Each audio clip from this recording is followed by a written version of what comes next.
कई बार इंसान बहुत मेहनत कर रहा होता है लेकिन उसे मंजिल नहीं मिल रही होती और तब लगता है यार सब कुछ छोड़ दो, कुछ नहीं हो सकता, मुझसे कुछ नहीं हो पाएगा।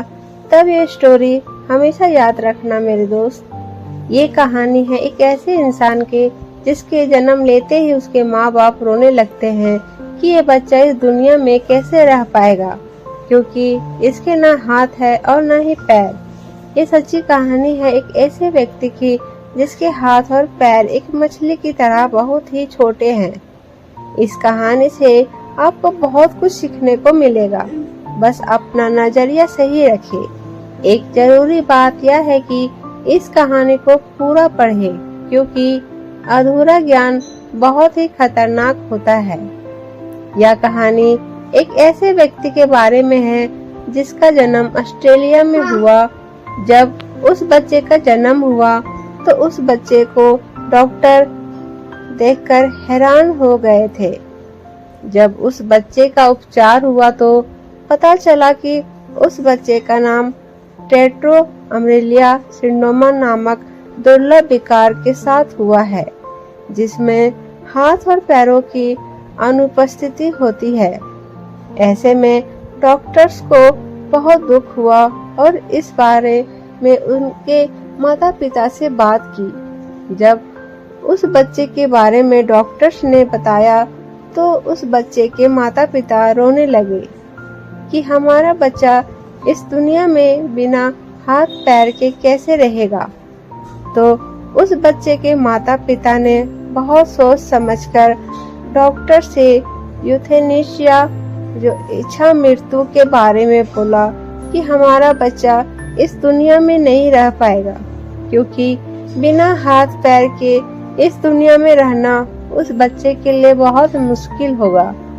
यह बात सुनकर डॉक्टर्स ने अपनी एक टीम बनाई और उस बच्चे को दोबारा से चेकअप किया गया और एक रिपोर्ट तैयार की गई। जब डॉक्टर्स रिपोर्ट लेकर बाहर आए तो उस बच्चे के माता पिता ने फिर से यूथेनेशिया के बारे में बोला, लेकिन डॉक्टर्स ने साफ मना कर दिया कि जो बच्चा शरीर से भले ही कमजोर है, लेकिन इस बच्चे का दिमाग बहुत पावरफुल है और हम इसे यूथेनेशिया नहीं दे सकते।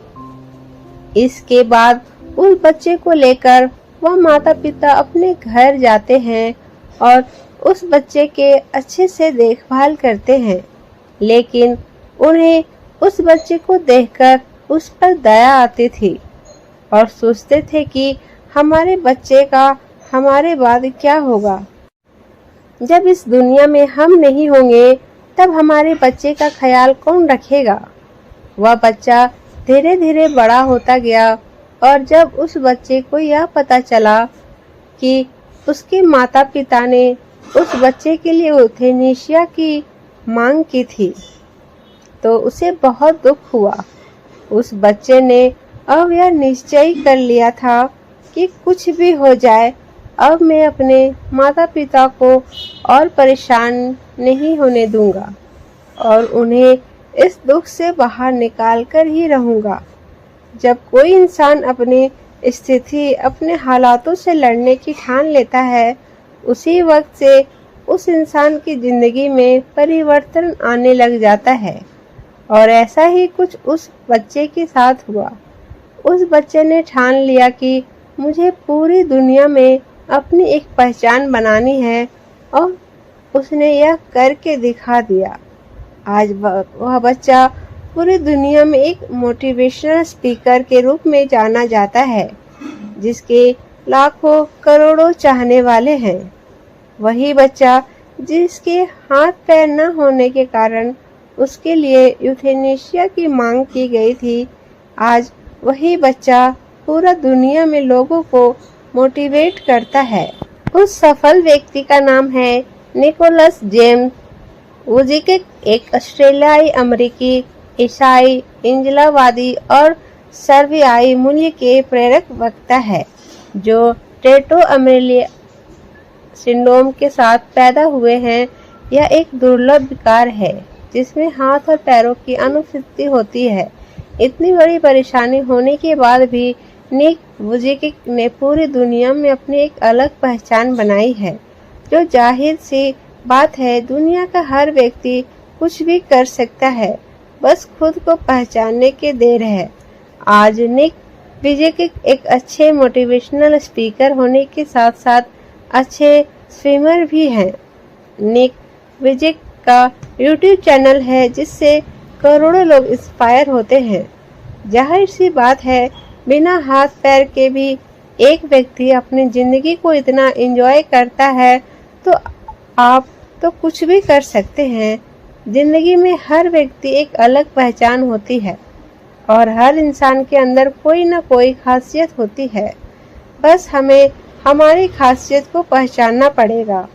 और सिर्फ ऐसा एक बार नहीं है कि जब किसी व्यक्ति ने अपने विश्वास के दम पर दुनिया में अपना नाम कमाया है और अपनी जिंदगी को बदला है।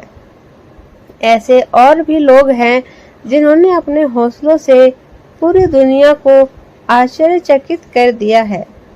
दुनिया आप पर विश्वास करे उससे पहले आपको खुद पर विश्वास करना होगा। दोस्तों, हमें इस कहानी से क्या सीख मिलती है? मोरल ऑफ द स्टोरी यह है कि कई बार हमें लगता है कि हमें भगवान ने कुछ भी नहीं दिया, हमारी जिंदगी बेकार है, हम कुछ नहीं कर पाएंगे। तब ये सोचना चाहिए कि कई लोगों को तो उतना भी नहीं मिला जितना हमें मिला है। हमारी एक समस्या है कि हमें भगवान से शिकायतें ही रहती है, जबकि हमें तो भगवान का शुक्रिया अदा करना चाहिए हर उस चीज का जो उन्होंने हमें दी है। क्योंकि कुछ लोगों के पास तो वो आंखें ही नहीं है जो भगवान ने हमें दी है। कई लोगों के पास तो मेहनत करने के लिए तो उनके पास हाथ पैर ही नहीं होते जो भगवान ने हमें दिए हैं। आज के इस दौर में ऐसे कई देश हैं जहां पानी और खाना का कोई ठिकाना नहीं है। हमें भगवान का शुक्र अदा करना चाहिए। भगवान ने जो हमें दिया है और जो हमारे पास नहीं है उसे पाने के लिए मेहनत करना चाहिए। दोस्तों, उम्मीद करती हूँ इस कहानी से आपको बहुत कुछ सीखने को मिला होगा। अगर कहानी आपको अच्छी लगी तो आप हमें कमेंट करके ज़रूर बताएं और मेरे चैनल को भी सब्सक्राइब करके मुझे सपोर्ट कीजिए दोस्तों।